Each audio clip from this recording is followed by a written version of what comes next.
வணக்கம். தமிழ் ஃபுட் கார்னரில் இன்றைக்கி வெஜிடபிள் ஊத்தப்பம் பண்ண போகிறோம்.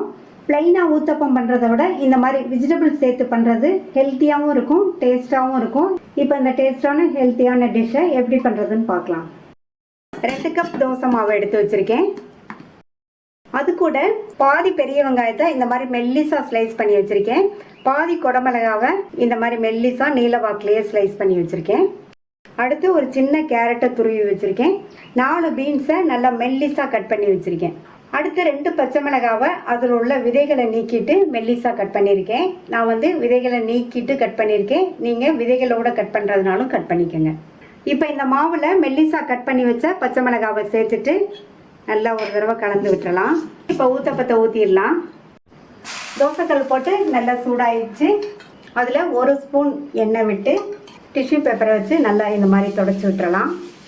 நம்ம ரெடி பண்ணி வச்ச மாவுலேருந்து 2 கரண்டி மாவு எடுத்து இந்த மாதிரி விட்டுட்டு லைட்டாக மட்டும் ஸ்ப்ரெட் பண்ணி விட்டால் போதும். ஸ்ப்ரெட் பண்ணி விட்டுட்டு ஸ்டவ்வை சிம்மில் வச்சுருங்க. நம்ம ரெடி பண்ணி வச்ச வெஜிடபிள்ஸ் எல்லாம் இதில் கொஞ்சம் கொஞ்சமாக எடுத்து இந்த மாதிரி தூவி விட்டுக்கலாம். கேரட் சேர்த்துருக்கேன். அடுத்து பீன்ஸ், அடுத்து மெல்லிசா ஸ்லைஸ் பண்ண ஆனியன், அடுத்து ஸ்லைஸ் பண்ண கேப்சிகம். கேப்சிகம் நம்ம நீளமாக ஸ்லைஸ் பண்ணியிருக்கிறதுனால நமக்கு எடுத்து போடுறதுக்கு ரொம்ப ஈஸியாக இருக்கும். காய்கறிகள்லாம் சாப்பிடாத குழந்தைங்களுக்கு நீங்கள் இந்த மாதிரி செஞ்சு கொடுக்கலாம். ஸ்டவ் சிம்லேயே இருக்கட்டும். மூடி போட்டு சிம்லேயே வச்சு 4 நிமிஷம் ஆச்சு. சேர்த்த வெஜிடபிள்ஸ் எல்லாம் ஓரளவு வெந்திருக்கு. இப்போ இந்த ஊத்தப்பம் மேலே 2 ஸ்பூன் போல் எண்ணெய் சேர்த்துட்டு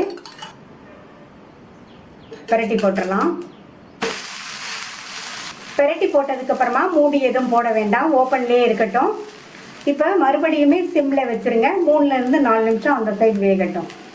காய்கறிகள்லாம் சாப்பிடாத குழந்தைங்களுக்கு இந்த மாதிரி நம்ம காய்கறிகள் நிறைய சேர்த்து பண்ணி கொடுத்தோம்னா குழந்தைங்க விரும்பி சாப்பிட்ருவாங்க. இந்த ஊத்தப்பத்தை நம்ம ஊற்றுறதுலேருந்து எடுக்கிற வரைக்கும் ஸ்டவ் சிம்லேயே தான் இருக்கணும். அப்போ தான் நம்ம சேர்த்த வெஜிடபிள்ஸ் எல்லாம் கரெக்டாக வெந்து வரும். இப்போ 3 நிமிஷத்துக்கு மேலேயே ஆயிடுச்சு. அந்த சைடும் வெந்துடுச்சு. எடுத்துடலாம். ஹெல்த்தியான, டேஸ்டான, கலர்ஃபுல்லான வெஜிடபிள் ஊத்தப்பம் ரெடி. இந்த வெஜிடபிள் ஊத்தப்பத்தை ட்ரை பண்ணி பார்த்துட்டு உங்கள் கமெண்ட்ஸை சொல்லுங்கள்.